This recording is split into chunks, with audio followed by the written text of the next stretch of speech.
kon tamit beneen bés bu nga xam ne yaatu woon na loolu lu jëm ci wàllum politique nit ñu bëri daal di fay teew waaye aussi discours bu nga xam ne yëkkati na ko fa mu ñeewal lu bëri actualité politique bi mën nañ ko buñ ko contextualiser mën nañ ko yóbbu foofu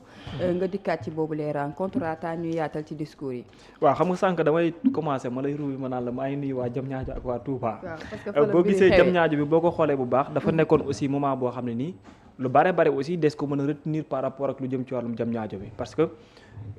dafa posé woon acte ça c'était le 8 novembre. Esplanade bu stade Léopold Sédar Senghor la mais hier aussi stade bi man ci ni koy ñu bare di jàngatee mooy du ay question de nombre de personnes yi. mais en termes de sensation c'est-à-dire lii xew à l'intérieur de la salle. loolu mooy def la différence du question de mobilisation parce que même ëllëg ci biir il peut y arriver qu'un homme politique mobilise plus de 20 000 personnes ci à l'intérieur du stade bi nga xam ne moo di Dakar Arena. mais très bien nekkatul défi pour Pastef mais à l'intérieur de la salle lan mooy nekk sensation bi nga xam ne moo fay faral di dox c'est-à-dire nit ñi waaw effervescence bi parfois ay magum jëmm mu ne yëkkaaral toog ay rongañam di tuuru magum jëmm buy toog nga gis muy am melokaan Cheikh Bara Ndiaye boo xam ne day daw ñëw laalee ko mel ne naat xam nga am na mu doxalee les larmes également des uns comme des autres également c'est-à-dire loolu mooy liy marqué et pourquoi parce que parfois effervescence bi am noonu nekkul ne rendez-vous yëpp ñoo ko mën a jur te à chaque fois li ñuy nemmee ko mooy heure bu yegsee ci yu mel ni yu bare dañ koy gis parfois da nga gis ci nit ñoo xam ne da ngay dem ba benn instant da nga naan est-ce que am nañu retenu ci seen bopp vu engouement bi nga xam ne moom la ñuy jëfalee nga gis nit ñoo xam ne ni ay magum jëmm la ñuy doon loolu musul xelaat pour ñoom ñu koy jëf quand j'ai vu hier l'ancienne ministre bi ñu dénkoon lu jëm ci wàllum femme ak famille nit ñi sax di sikki sàkk ci wér-gu-yaramam Maïmouna Dièye nga gis après les pas yi nga xam ne mën na ko loolu dafa am benn événement dafa am loo xam ne oui daaw ngom fecc yi académique yooyu dafa am yoo xamante ni daanaka moo koy faral di def ci doomu aadama nga gis nit ñoo xamante ni da nga leen di xool mais fañ ne ñoom yaram bee fa taxaw mais xel mi nekkatu fa nga gis ñoo xamante ni dañuy toog mais après nga leen di xool mais leneen daanaka moom ngay faral di gis donc pour moi en termes de rendez-vous politique et en termes également aussi de militantisme c'était rare de voir ce genre d'émotion c'était rare pour nga mën a dégg wala ngay mën di gis yu mel noonu di dégager wu dans une salle boo xamante nii ay nit dañ fay daje parce que wàllum politique la li ñu daan faral di gën a nemmeeku ci wàllum politique peut-être que ay fecc la ay nangam parce que y a benn musique boo xamante ni mu ngi régner après nit ñi mais ci wàllum militantisme c'était rare et ça aujourd'hui mooy liy marqué peut-être la différence entre les militants de Ousmane Sonko peut-être ak ñeneen la ci lan la mooy ci nature parti bi la ci idéologie parti bi la ci empreinte parti politique bi la leneen la est-ce que ci trajectoire parti politique bi la ce sont plusieurs questions yoo xamante ni mën nga di ko souligner. drapeau flottant yi. très bien loolu aussi c'est-à-dire c'est rare c'est-à-dire bu fekkee pancarte la bu fekkee kii la nataal. benn nataal ngay gis daanaka bu nekkul martyr yi rek c'est le président du parti daanaka yu ci ëpp boo koy xool lu baax moom la c'est rare nga gis nit koo xam ne dafa jël nataalam méngale ko Ousmane Sonko def ko benn pancarte comme on le voit souvent ci yeneen. boo gisee nataal boo xam ne bokkul Ousmane Sonko d'habitude la bu ñu ko defee rek xamal ne yu ci ëpp martyrs yi lañ jël def leen nataal teg leen bu dul loolu daanaka moom kese ngay gis muy flotter beneen bi ci tegwaat mooy c'est rare même nga gis les couleurs du parti et seen ay rencontres li ngay gis lu ci ëpp ce sont les drapeaux de ce sont les c'est-à-dire drapeaux bu Sénégal moom la ñuy faral di jël di ko yóbbu loo xam moom la ñuy flotter démb également ngay gis ci wàllu événementiel dafa am loo xam ne loo mënul ñàkk remarquer moom lay doon mooy à l'intérieur de la salle parfois on dirait une animation bu grandiose boo xamante ni daanaka pour nga mën ko naatable problème bu mag moom lay doon gars yi léeg-léeg téléphone portable ngay gis léeg-léeg benn musique boo xam ne moom ngay dégg mais bi Ousmane Sonko di génnee ci salle bi di wàcc ci fi mu war a taxaw pour def son discours mais da ngay yaakaar ne dafay am loo xamante ni liy xewlu lu inédit. Youssou Ndour bi waajee sur scène quoi. très bien en fait yooyu nag boo ko boolee dans son ensemble man moom laay jàpp ne. loolu moo leen def mooy def aussi la particularité d'un parti politique et loolu moom mooy wàcc alors moo ñuy ramener waat encore ci que retenir par rapport ak rendez-vous bi mais surtout que retenir par rapport à son discours parce que ñu bari dañ jàpp ne en termes de maturité politique Pastef aujourd'hui a atteint un niveau boo xamante ni bu kenn mënul remettre en question moom lay doon vu la manière dont il a communiqué hier ak ces jeunes parce que lu tax ma koy wax en particularité xam na ne dans son parti politique ndaw ñi ñoo ci ëpp ni mu wax ak ñoom démb est-ce que nekkul ne chaque contexte ak stratégie politique bi nga xamam dañuy demee ba ni ñuy yeggee au pouvoir loolu moo ko tax a jóg benn bi nga xam ne aussi tegu na ci mooy la manière dont il a mené même son discours loolu yeneen laaj la yoo xam ne dafay samp mais surtout aussi faaw nga mettre curseur bi en termes de mobilisation parce que ñenn ñi dañu ne dafa quitter espace boo xam ne bu fës la dem ci ab salle dafa am lu mu illustrer peut-être mooy que ne waa ji wóolatul dooleem wala yeneen la loolu également aussi ndax mën nañ koo teg sur la table yeneen ak yeneen mbir la yoo xamante ni ñu mën a nennee ko la mais xam naa li ci gën a attirer attention yi moom ça concerne le discours qu'il a tenu ak surtout ëllëg bi nga xamante ni parti politique bi moom lay ab bu jëm ci élection présidentielle du 2029 Soxna Astou. jërëjëf Babacar ci ni nga résumé fee yi nga xam ne amoon na dimanche ginnaaw ba ñu jógee congrès bi alors Bira ci discours bi rek la ñuy daal di dugg directement ndaxte ñëw na bu baax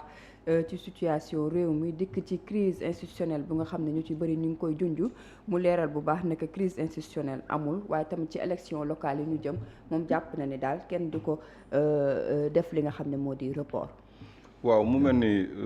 ci dimanche bi loolu la ñu gën a jàpp ci discours bi mu di ay points yu am solo yi nga xamante ni moom Ousmane Sonko soulevé na ko.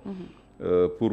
wane li nga xamante ni moo di gis-gisam mais aussi foofu noonu fekk nañu fal ko ba pare kon lépp lu mu dégagé ci moment boobu moom mooy doon gis-gisu parti bii di PASTEF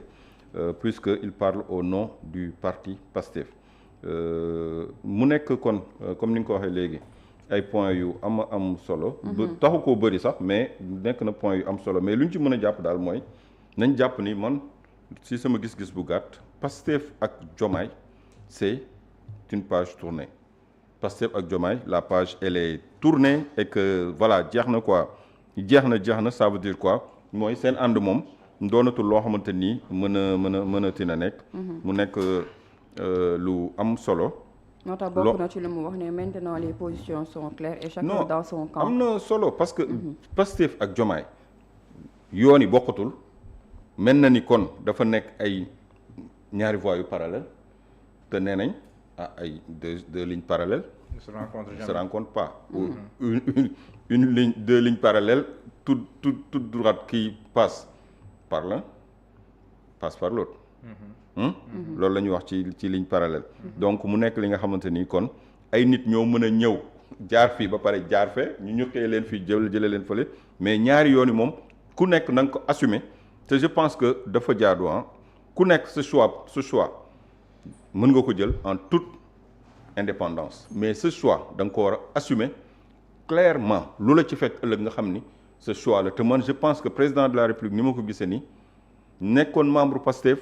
il assume son choix daf koy assumer parce que amul lenn loo xamante ni mu ngi koy teg comme ay tànk wala ay jéego yuy nuroog ni mu ngi rëccu au contraire dafay teg di avancer parce que gëm na ni li mu nekk am na ci yaqin ni peut-être mën na ko jëmale fu baax ba tax na ma nga ca waaw Pastef tamit ñoom it ña nga ca la ñu nekk. mu nekk loo xamante ni ku nekk da nga ko koy nangul mais assumer daal am na solo bu baax a baax ni ko Sonko assumer ci 2 ans yi mu def primature ni Pastef ba mu jaaree ci gouvernement bi lii la fa def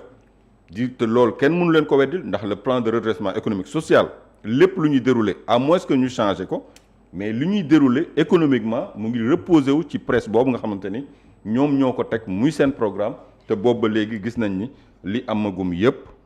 ba lii am ci loolu la wékku économiquement te loolu ñoom assumé nañ ko ba tax na def nañ benn trait d'union pour wane ni fii la ñu tàmbalee fii la ñu yem ba ñu wanee ginnaaw nag la cay topp comme ni mu ko waxee woon sama ginnaaw lii am sama ginnaaw laa ragal parce que am na yoo xamante ni maa ci tegoon sama tànk comme dama fay jógee te boobu jógee gu fa. nee na su ma fa jógee lay am sama ginnaaw man loolu laa tiit. te je pense que wane na fi mu tàmbalee fi mu yem la ci gannaaw wane na ni loolu bokk ci seen responsabilité ñoom waa PASTEF moo taxoon nag ils ont tout fait pour dire qu'on ne peut pas faire du PASTEF sans le PASTEF. doo ñu mbubboo mel ni faire du café au lait defar sa meew toq ci tuuti café rek ñu ni c'est du café parce que coloré nga ko tuddale ko PASTEF alors que c'est pas du PASTEF. donc nga gisee ci discours bi fi muy wax ne que dafa jàpp ne peut-être le président dafa am ay complot wala ay combine politique yi nga xam ne moom la nekk jamono ji def te leneen moo ko waroon gën a mën a ñor mooy mu lijjanti lu nga xam ne moom moo ñeewal problème sénégalais. waaw parce que wax na ko nee na ko ñun suñu sa adversaire c'est pas nous sa adversaire mooy sa bilan bi nga war a présenter sénégalais parce que yow la ñu fal yow yaa nekk ci bopp réew mi kon nangu nañ ni Diomaye la ñu fal parce que Diomaye le sénégalais fal en réalité moom moo tabb ci décret premier ministre ba mu ko soobee jëlee na ko fa kon moom la ñu fal bilan bi mu ngi doon yow ak sénégalais yi mais pas ñun ak yow léegi nag bu fekkee wàllum complot moom am na niveau d'information boo xamante ni man aw ma ko yàgg nañ ñu misaal ni am na lu ñuy waajal te ba ñu ko weddee dem nañ ba ci biir gis nañu loolu arrivé na fii ci Sénégal nee nañ nag ku ndóbin rey sa maam boo gisee lu ñuul daw on en a vu yàgg nañ fi jël ay opposants yu nekk en pole position ñu leen di xañ seen mbokk ci ay élections présidentielles au Sénégal di def le tout pour xajamal seeni candidature dund ko dundaat ko Sénégal kon buñ nee ñu wàllum complot pour xañ nit mu bokk ci ay élections du loolu mooy ndam. donc ñun war nañ ci mën a am tuuti waruñu ko weddi catégoriquement on peut pas voter en touche ay waxam dès l'instant que am na niveau d'information dès l'instant que Sénégal am na yu fi jot a xew ñëpp fekk nañ ko yàggul dara di xañ nit seen i bokk ci ay élections te loolu nee naa la dafa nekk page boo xam te ni dafa war a jeex Sénégal xañ nit mu bokk ci élection bu mu mën di doon dafa war a dépendre ci askan wi nga xamante ni am na benn verrou boo xamante ni mooy wàllum parrainage benn saut d'obstacle la ku ko réussir yàq askan wi la ku ko réussirul moo yàq askan wi la mais pas nit am coobare wala utiliser ay institutions ay justice wala ay ceci wala ay cela di def ay pexe yoo xamante ni da nga ni daal mbër mi daal la ñëpp bëgg wala ñu bëri moom la ñu jox bopp man dinaa def le tout ba du bokk ci élection yi. loolu képp ku koy jéemaat ci réew mel ni Sénégal yaa ngi bëgg créer instabilité yaa ngi bëgg a taal Sénégal te loolu wax nañ ni ñun yaakaaroon nañ ni cette page elle est tournée définitivement mais dès l'instant qu'on a vu le président muy dem wala di fréquenter wala di recevoir ñoo xamante ni nee nañ dañ koy jox ay conseils te ba mbir mi am ci réewum Sénégal ñoom ñoo fi nekkoon mais écoutez ku yabu am xel mu ñaaw ba lii di am yaa ko fekke woon ñu ñëw jëlee la fi ñu jékki-jékki gisaat la nga dellu si waat naan da ngay indi say conseil kon bu loolu amaatee ëllëg du ñu bett donc mu nekk ay misaal yoo xamante ni vraiment gis nañ ko fii ci ay consultation yu muy def ci ay nit man ku ma waxoon ni Sénégal après 2024 ku ma waxoon ni dinaa yeewu suba gis un gouvernement avec un ministre qui a servi dans le gouvernement de Macky Sall dama la naan loolu mënta ne lépp lu ma am mën naa ko parier ni la loolu boo ko gëmee yow la mais loolu ça n'existera plus jamais. En tout cas tant que Pastef est là quelqu'un qui a servi dans le gouvernement de Macky Sall nan la mën a dellu si waatee di bokk ci gouvernement Pastef mënuma ko woon xalaat et pourtant tey arrivé na Matar Cissé gouvernement Macky Sall 12 ans yëpp mu ngi woon ak Macky Sall. directeur Sénélec ñëw na ci gouvernement génnaat dellu si waat ba ministre de l'intérieur bu mujj bi Macky Sall am moom la ku ma waxoon ni kooku wala keneen ku nuroog moom dina bokk ci gouvernement Pastef dama la naan mais yow est-ce que ça va chez toi mu nekk loo xamante ni jàppoon naa ni c'est de l'utopie et ça c'est arrivé. léegi ci biir 19 millions de Sénégalais ci biir 19 millions de Sénégalais logique pour logique la ñuy wax de. 19 millions de Sénégalais bu fekkee dañu gisaat un ministre de Macky Sall dans un gouvernement dit de Pastef est-ce que loolu compétence la mënul nekk compétence parce que on est 19 millions mënuñu ni diw li mu mën moom képp moo ko mën ci 19 millions de Sénégalais mënta nekk pourquoi donc à chaque fois dinañ wut ay contorsion wut ay pexe ay péri ba nit ñi les mêmes reviennent que les mêmes se retrouvent devant la scène mais qu'est-ce qui ne va pas chez nous lan mooy problème bi donc moo tax man jàpp naa ne Pastef et Diomaye c'est une page tournée. c'est fini élection locale yi mooy li ma la wax sànq. mu jàpp ne ni que daal amul élection bu ñu fi mën a reporter te duñu jaar ci assemblée nationale instant yi daal neex bëre naqari bëre pare bëre ñàkk pare tamit di ngeen bëre. depuis combien de temps la ñuy toog naan élection yi mandat élus locaux yi janvier 2027 lay jeex et que lan moo tardé pour décret bi génn pour convoquer le corps électoral depuis quelques mois ñu ngi koy waxtaane et depuis lors amul dara luy wane ni élection dina am 2027 mais lan moo war a mën a téye élection am 2027 pourquoi le respect du calendrier républicain doit être une prouesse dans le Sénégal que nous vivons respecter calendrier républicain njàmbaar la wala ndam la warul nekk ndam parce que loolu mooy li war a am calendrier bi lii la dañ ko war a respecter amul dara lu fi xew amul ñu tension amuñu crise de bon lan moo fi am Sénégal ku nekk yaa ngi ca la nga nekk ku nekk yaa ngi dox macha allah yàlla na jàmm yàgg donc le calendrier républicain je pense que war nañ ko mën a respecter. élection maire yi janvier 2027 la ndax seen mandat dafay jeex seen 5 ans day mat sëkk ndégam boy man ataaya bi dafa may déconcentré je sais pas pourquoi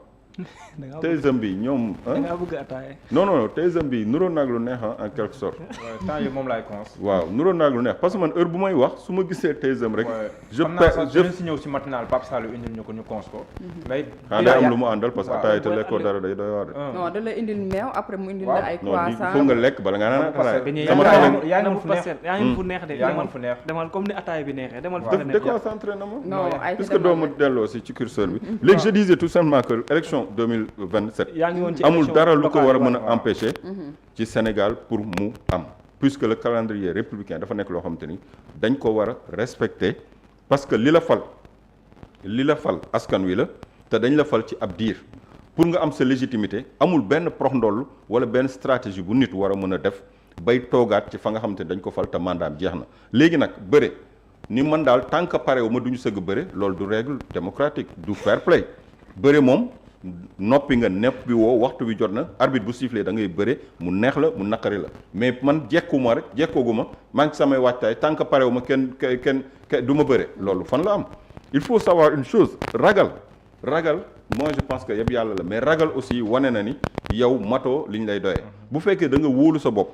ba jàpp ni war nga mën a dem ak sa coalition wóolu sa bopp ba jàpp ni am nga xarañteef ci wàllum politique bay wane ni sax lii yaa ko def ci politique parti bi ñuy tudd tey lépp yow a mais écoutez créel sa yëfu bopp jël fi ma toog xam naa lan moo tax ma toog fi pexe tegu ma fi te du pexe ma fi teg li ma fi indi du ay pexe te du pexe laay def pour toog fi waaye li ñuy gis est-ce que méngoo na wax ji xam nga nee nañ wax ji li mu waxee ak ni mu jëfe est-ce que méngoo na loolu ci kanam lay leer neewuma dafa waroog ay waxam jëfam mais ci kanam lay leer en tout cas le calendrier républicain président de la république moomu ko Pastef moomu ko lu ñëpp bokk la et man je trouve tellement bizarre que du côté de l'opposition doo dégg kenn ni nañu respecter le calendrier républicain doo dégg kenn ni lan la président mais boo parewul nee naa la même boo parewul dafa am loo xamante ni c'est la république respecter ko weesuwul mooy am na loo xamante ni bul nangu mu fi am di fi amaat surtout que nag amul benn base bu solide wala benn ëkk boo ko mën a wéer ba nga xamante ni ku ko dégg di nga ni voilà lii c'est du logique donc nañu respecter calendrier bi 2027 dafa war a am élection maire yi ak élus locaux yi conseil départemental et autres amul lenn lu war a tee loolu am léegi nag ku waajalu sa bopp nekk di lijjanti Sonko lu muy def matin midi soir ba waxtu wi jot fekk pareegoo loolu sa problème la mais ñëpp ñoo bokk yem ci ñoo war a bokk yem ci ligne de départ bi jëm ci élection yooyu ñu jëm te askan wi aussi daf ko soxla parce que ba ñuy fal ay nit ni leen pour 5 ans la 5 ans bi bu jotee dañuy def sa bilan ba pare ñu la wóolu tabaat la bu ñu la wóoluwul tabb sa morom loolu mooy moomeelu askan wi te moomeelu askan bi je pense que waruñu ko foowe te waruñu ci wut ay heureusement ba parti bi nga xamante ni mooy parti majoritaire ñoom jàpp nañ ni élection waruñu ko fee pousse parce que gisuñu lu tax ñu pousse ko te buñ ko doon pousse du doon sababu président de la république faw mu jaar fi mu war a jaar assemblée nationale ñan ñoo fa ne loolu tax ma jàpp nag ni bëgg nañu dem ba novembre du moins pas décembre novembre président di tas assemblée ma couplé élection yi ak législative yi te yooyu yëpp nekk na ci ay pexe yoo xamante ni voilà jërëjëf Bira alors Mohamed par rapport ak investiture bi ci la ñuy ñëw discours bi yaatu na lool